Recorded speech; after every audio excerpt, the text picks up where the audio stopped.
How similar is NASCAR's EFI system to the EFI system on a production car? Might be closer than you think.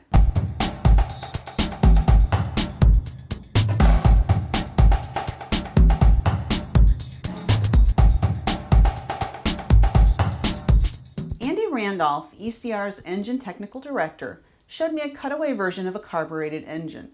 The parts you want to look for are the carburetor and the manifold. Air travels through the manifold, an 8-leg metal piece that guides the air-fuel mixture to each cylinder. You can see the individual pathways in the cutaway manifold. The manifold connects to the engine head, which in turn connects to the engine block and the individual cylinders. Now, a carburetor does two jobs. When the driver pushes on his gas pedal, it opens the throttle in the carburetor here. That valve controls how much air is let into the engine. Metering the air coming into the engine is the carburetor's first job. Its second job is mixing fuel with the incoming air. Now, a carburetor is a very simple mechanical device. The problem is that it's not very adaptable. So the first iteration of fuel injection was relatively straightforward. First, trade out the carb for a throttle body. This is the Holley throttle body that all NASCAR teams will use. The throttle body does the carburetor's first job, letting air into the engine. Then put a single fuel injector into the throttle body to control the fuel intake. The amount of fuel provided to the engine can be controlled more precisely by the electronic fuel injection. The EFI system takes over the carburetor's second job.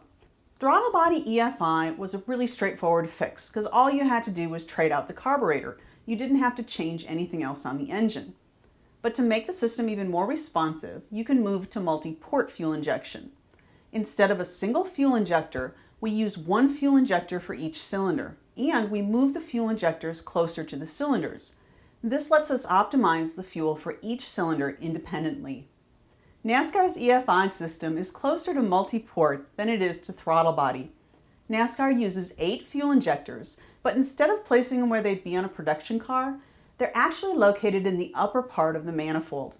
The engine builders would love to have the fuel injectors closer to the cylinders, but that would require redesigning the head, so that's not going to happen anytime soon.